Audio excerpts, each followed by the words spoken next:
வயநாடு அழகிய இயற்கை தளம் இன்று சிதைத்து போடப்பட்டிருக்கிறது. முற்றிலுமாக சிதைக்கப்பட்ட இடங்களை நாம் காணுகிற போது இந்த இடம்தானா அந்த இடம் என்று நினைக்க தோன்றுகிறது. ஆம்புலன்ஸில் முதல் 10 ஆம்புலன்ஸுகள் இறந்து போன உடல்களை கொண்டு செல்கின்றன என்கிற காட்சிகளும், இங்கே பார்க்கிற இந்த காட்சிகள் ஏதோ இங்கே பெரிய ஆறு ஓடிக்கொண்டிருந்தது, அதில் ஏதோ பிரச்சனை என்பதற்கான இடங்கள் இல்லை. இங்கே நூற்றுக்கணக்கான ஆயிரக்கணக்கான மக்கள் வாழ்ந்தார்கள். அந்த இடங்கள் இன்றைக்கு முழுவதுமாக சிதைக்கப்பட்டு இடிந்து விழுந்து கிடக்கிறது.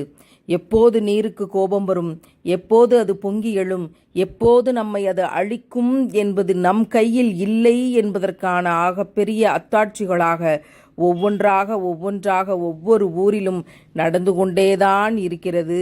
இப்போது நீரின் பிரவாகம், நிலச்சரிவு, அதன் கொடுமைகள், அதனுடைய காட்சிகளை நாம் பார்த்து கொண்டுதான் இருக்கிறோம். இதோ ஏதோ ஒரு இடத்தில் இருந்து எழுந்து வரக்கூடிய நிலையில் இருக்கிற மூதாட்டியாக அவர்கள் இல்லை. மண்ணுக்குள் எவ்வளவு நேரம் புதைந்திருந்தார்கள், எவ்வளவு நேரம் மூச்சை பிடித்து கொண்டிருக்கிறார்கள். கொஞ்சம் கொஞ்சமாக மண்ணை எடுத்து அவர்களை வெளியே கொண்டு வருகிற போது இதில் நமக்கு படிப்பினை இல்லையா? தண்ணீருக்குள் இருந்து பிள்ளையை தூக்கி கொண்டு ஓடி வருகிற ஒரு சகோதரன் அந்தரத்தில் தொங்கிக் கொண்டு பணி செய்கிறவர்கள் சொல்லும்போது நமக்கு அத்தாட்சிகள் இல்லையா? நாங்கள் இங்கே இருந்து தப்பித்து வந்தோம். 3 மணி இரவில் நடந்தது, 2 மணி இரவில் நடந்தது, ஒரு ஊரையே காணவில்லை. நாங்கள் இங்கே காப்பாற்றப்பட்டோம். என்னிடம் இருந்த வீடு போய்விட்டது, என் ஊரையே காணவில்லை என்றொருவர் கதறி அழுகிற இந்த காட்சிகளில் நமக்கு படிப்பினைகள் இல்லையா? உயிரை அடமானம் வைத்து வேலை செய்கிறார்கள். யாரையாவது காப்பாற்றி விட மாட்டோமா? பையாக சுருட்டி கொண்டு போகிற உடல்கள்.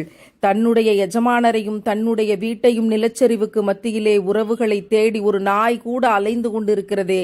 இந்த காட்சிகளில் நமக்கு படிப்பினைகள் இல்லையா? மரணம் இப்போதைக்கு இல்லை என்று நினைப்பவன் பொருளை சேர்ப்பதில் நாயாய் அலைகிறான். எந்த நேரத்திலும் மரணம் என்ற நிதர்சனத்தை புரிந்தவர்கள் நாம் இறைவனை நோக்கி நகர வேண்டும். இதோ இந்த இடத்திலிருந்து நாங்கள் காப்பாற்றப்பட்டோம். கையிலே பச்சை பிள்ளையை வைத்துக் கொண்டு என் தாய் இதில் போய்விட்டாள் என்று சொல்லக்கூடிய சகோதரி, இங்கே இருந்த ஊரை காணவில்லை, இங்கே இருந்த மக்களை காணவில்லை, 500 குடும்பங்களை காணவில்லை என்று அழுது கொண்டிருக்கக்கூடிய இந்த சகோதரர்களின் கண்ணீருக்கு பின்னால் என்ன இருக்கிறது? ஹெலிகாப்டர்கள் எல்லாம் தோல்வி அடைந்தன. மனிதனுடைய கண்டுபிடிப்புகள் எல்லாம் இந்த இயற்கை பேரிடர்களுக்கு முன்னால் மண்டியிட்டு கிடக்கின்றன.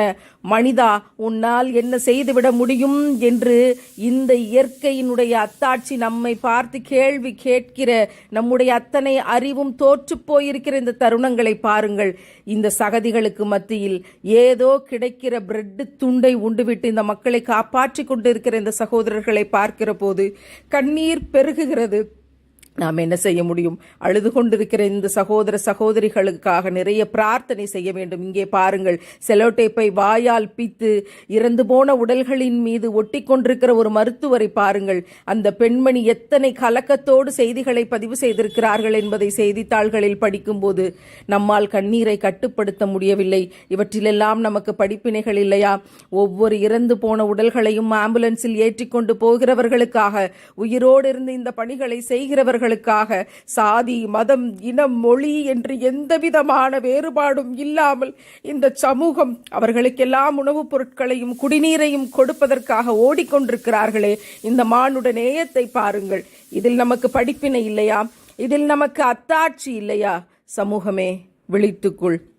எதை நோக்கி ஓடிக்கொண்டிருக்கிறாய்? ஓடிக்கொண்டிருக்கிற தண்ணீரில் இதோ அடித்து செல்லப்பட்டு ஒரு உயிர் போய்விடக் கூடும் என்ற நிலையில் 5 பேர் சேர்ந்து உள்ளே போய் அவர்களும் சேர்ந்து சாகத்தான் போறார்களா என்ற நிலையில் எப்படியாவது பாதுகாக்க வேண்டும் என்று உயிரை அர்ப்பணித்து உழைக்கிற இவர்களுக்கு இந்த இம்மையில் கூலி என்ன? இந்த இம்மையில் இவர்கள் எதை அடைந்து விட முடியும்? உயிரை பணயம் வைத்து ஒவ்வொரு பிள்ளையையும் காப்பாற்றுவதற்காக நாம் இங்கே அடுத்த வேளை பிரியாணிக்காக திட்டமிடுகிற போது இப்படியும் இந்த உலகத்தில், நம்முடைய கேரளாவில், வயநாட்டில் யாரோ ஒரு இளைஞன் இப்படி தண்ணீருக்குள் புகுந்து ஒரு உயிரை காப்பாற்ற ஓடிக்கொண்டிருக்கிறான். இப்படியே போனால் நாளைக்கு இந்த பூமியில் தங்கம் இருக்கலாம், ஆனால் அதை எடுப்பதற்கு மனிதன் இருக்க மாட்டான். இறந்து போன உடல்களாகத்தான் எல்லா இடத்திலும் இருக்கும் என்று இறைவன் சொன்னானே. அப்படிப்பட்ட காட்சிகளை கண் முன்னால் நாம் பார்த்து கொண்டிருக்கிறோம். திருக்குரானில் இறைவன் சொன்னான், இந்த பூமியை நான் புரட்டுவேன், மலைகள் அழிக்கப்படும், பிரம்மாண்டங்கள் சிதைந்து போகும், அழகியல் என்று நீங்கள் எதையெல்லாம் சொன்னீர்களோ அவை எல்லாமே அழிக்கப்படும் என்று இறைவன் சொன்னானே. அவற்றை நாம் ஏதோ வார்த்தைகளாக படித்தோம், திருமறையாக ஓதினோம், தினமும் மனப்பாடம் செய்வோம், அவற்றை பயான்களில் பேசுவோம் என்று கடந்துவிட்டு போய்க் கொண்டிருக்கிறோமே. இதோ முண்டக்கை கிராமம் எங்கே? நம் கண் முன்னால் இருந்த கிராமம் இன்றைக்கு இல்லை. அந்த கிராமம் எங்கே? இதோ சூரல் மலை என்ற மலை எங்கே? அங்கே இருந்த கிராமம் எங்கே? அங்கே இருந்த மக்கள் எங்கே? இதோ மேப்பாடி என்று இருந்த கிராமம் எங்கே? அங்கிருந்த மக்கள் எங்கே? மனிதனுடைய பிரம்மாண்டத்தின் அடையாளமாக இருந்த சாலைகள் எங்கே? அவன் போட்ட அந்த சாலைகளும் அவனுடைய அறிவாற்றலினுடைய எச்சங்களும் எங்கே? எதுவுமே இல்லாமல் அத்தனையும் திருப்பி போடப்பட்டு அழிந்து போய் 500 மக்களை காணவில்லை, 500 குடும்பங்களை காணவில்லை, 2 மலைகளை காணவில்லை, என்னுடைய ஊரையே காணவில்லை என்று பரிதவித்து நிற்கிற இந்த பரிதவிப்பின் பின்னால் மனித கூட்டமே படிப்பினைகளை பெற்றுக்கொள். நீ எத்தனை அலங்காரத்தில் வேண்டுமானாலும் இருக்கலாம், எத்தனை ஆடம்பரத்தில் வேண்டுமானாலும் இருக்கலாம், இறைவன் நாடிவிட்டான் என்றால் அது ஒரு நொடியில் புரட்டப்படும் என்பதற்கான கண் முன்னால் பார்க்கிற அத்தாட்சி இதுவாக இல்லையா? நீங்கள் ஆடம்பரத்தின் பின்னாலும் நீதமாக நடக்க முடியாது, அநியாயமாகத்தான் வாழ முடியும் என்று அரசியல் தளங்கள் இருக்கலாம். இதோ இந்த 6 முடிவெடுத்து விட்டால், இறைவன் அதை நாடிவிட்டால் உங்களுடைய வாழ்க்கை இப்படி ஆகும் என்பதற்கு இது அத்தாட்சி இல்லையா?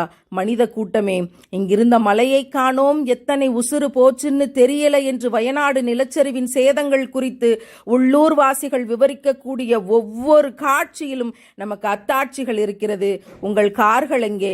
உங்கள் பங்களாக்கள் எங்கே? உங்களுடைய சொத்துக்கள் எங்கே? இதோ ஒரு காலை வைத்து கொண்டு உள்ளே புதைந்து கிடக்கிற உடலை எடுப்பதற்காக போராடி கொண்டிருக்கிறார்களே. என் தாயை காணவில்லை, என் தகப்பனை காணவில்லை என்று அழுது கொண்டிருக்கின்ற இந்த சிறுவனின் கண்ணீருக்கு பின்னால் நாம் என்ன ஆறுதலை சொல்லிவிட முடியும்? குடும்பம் குடும்பமாக எடுத்த புகைப்படங்கள் இருக்கின்றன. குடும்பத்தை காணவில்லை என்ற சோகத்தின் பின்னால் மனித கூட்டமே படிப்பினைகளை பெற்றுக்கொள். எந்த மலையையும் நான் சாய்ப்பேன், அது தூள் தூளாகும், அது பொசுங்கி போகும், கட்டிடங்கள் அனைத்தும் அழிந்து போகும், ஒரு நொடியில் அது நடக்கும் என்று இறைவன் சொன்ன காட்சிகளை உலகம் அத்தனையிலும் பல்வேறு இடங்களில் இன்றைக்கு நாம் கண் முன்னால் பார்த்து கொண்டுதான் இருக்கிறோம். மனித கூட்டமே, உன் ஆணவம் இப்படி அழியும், உன் அகங்காரம் இப்படி அழியும், உன் பாரம்பரிய பரம்பரை பெருமைகள் இப்படி அழியும் என்று இறைவன் அத்தாட்சியாக இந்த ஒவ்வொரு காட்சியையும் தந்திருக்கிறான். பூமியில் ஒரு உயிரினம் கூட மிச்சமில்லாமல் மொத்தமாக அழிந்துவிடும் என்று இன்றைக்கு விஞ்ஞானிகள் எச்சரிக்கை செய்து காணொளிகள் வெளியிடப்படுகின்றன. இன்னும் 250 மில்லியன் ஆண்டுகளில் பூமியில் ஒரு உயிரினம் கூட மிச்சமில்லாமல் அழிந்து போகும் என்று விடுக்கிற எச்சரிக்கை இன்றைக்கு வாழ்ந்து கொண்டிருக்கிற ஆணவ திமிரின் மனித கூட்டத்திற்கான எச்சரிக்கை தான். நீதமாக நடந்து கொள்ளுங்கள், அன்பாக இருங்கள், மற்றவர்களுக்கு உதவி செய்யுங்கள், ஆசைப்பட்டு சொத்துக்களை சேர்க்காதீர்கள், முடிந்த வரைக்கும் ஏழைகளுக்கு தினமும் உதவி செய்து கொண்டே இருங்கள், படிப்பினை பெற்றுக்கொள்.